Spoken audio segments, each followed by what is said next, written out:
informasi itu. Jadi era keterbukaan informasi adalah era di mana informasi di media sosial itu terutama semakin cepat menyebar luas di era masyarakat. Dan di era ini masyarakat itu bukan cuma sebagai penonton atau pendapat informasi, tapi masyarakat juga bisa membuat informasi dan menyebarkan informasi. Selain itu, ciri-cirinya adalah yang pertama, informasi ini jumlahnya sangat banyak dan tersebar secara cepat di media sosial.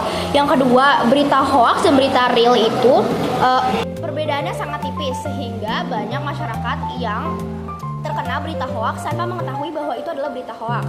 Yang ketiga adalah berita-berita informasi yang publik dan yang privat itu batasnya sangat tipis, bahkan hampir tidak ada batasan. Nah, hari ini aku akan memberitahu kalian bagaimana cara kita menjaga nilai-nilai demokrasi di tengah era keterbukaan informasi.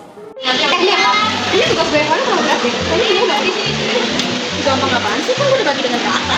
Enggak lah bagi dengan data, enggak gampang. Kan udah jadi data. Data tuh susah ya guys, tolong ya. Susah. Udah lah, semua orang tuh dapetnya sama guys. Enggak sama, lu tuh tidak. Enggak ada yang kesenjangan ya, tolong ya. Gue udah bagi dengan rata, gue udah adil. Oh, udah bagi dengan rata nih. Enggak ada yang gak rata, semua tuh rata. Gue adil banget guys. Top lah, gue bisa ya banget dapat duit sekarang di sini. Gue nggak fair, gue kayak adil. Gue tuh ketuanya, tolong dengerin gue. Ya udah dong, kalau bisa mau menyampaikan pendapat, gue sama marah-marah bisa dengan baik. Salah, lu jangan gitu dong. Lu yang salah bagi gue. Nah, teman-teman, ini adalah hal yang salah dilakukan karena hal ini tidak sesuai dengan nilai demokrasi.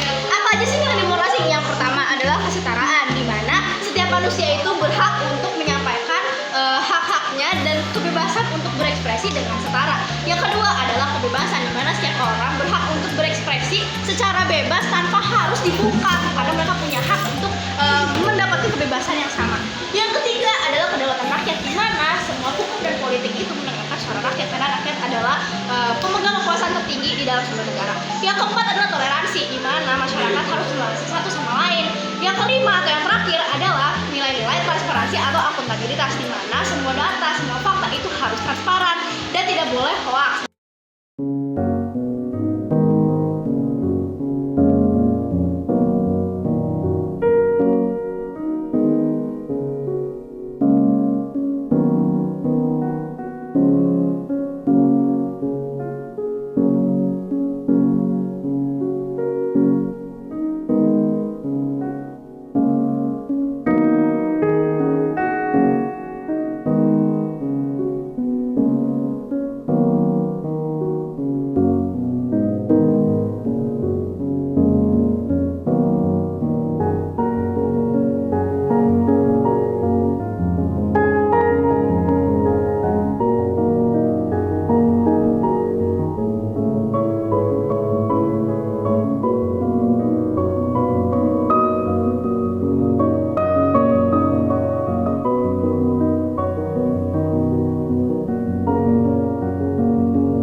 Nah, yang tadi kita lihat itu adalah salah satu cara untuk tetap menjaga demokrasi di era keterbukaan informasi ini, yaitu dengan menjaga dan meningkatkan literasi digital masyarakat. Salah satu bentuknya adalah dengan mengecek 2 kali informasi yang didapatkan, membaca dengan teliti, dan bisa memilah apakah itu hoax atau berita asli.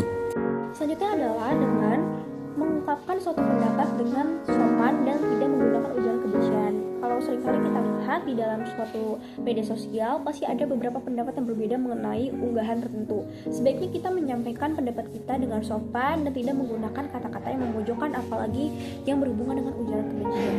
Selanjutnya adalah dengan bertanggung jawab menggunakan media sosial, dengan tidak ikut provokasi ketika ada berita yang sedang dipandang masyarakat, tidak menyebarkan berita hoax, dan yang terakhir juga tidak melakukan hate comment atau ujaran kebencian di kolom komentar. Yang terakhir adalah dengan menghargai dan menghormati privasi orang lain, karena kalau kita lihat di era keterbukaan informasi ini, batas antara privasi dan yang publik itu sangat tipis, bahkan hampir tidak ada batasan. Maka yang bisa kita lakukan adalah dengan menjaga privasi orang lain, menghormati privasi orang lain, dan menghargai kalau memang ada beberapa hal yang tidak untuk diumbar, dan kita harus bisa membedakan mana yang memang kita harus dapatkan informasi secara publik dan mana yang emang itu informasi yang privat. Jadi ayo kita bersama-sama tetap menjaga nilai demokrasi di tengah era keterbukaan informasi ini. Sekian, terima kasih.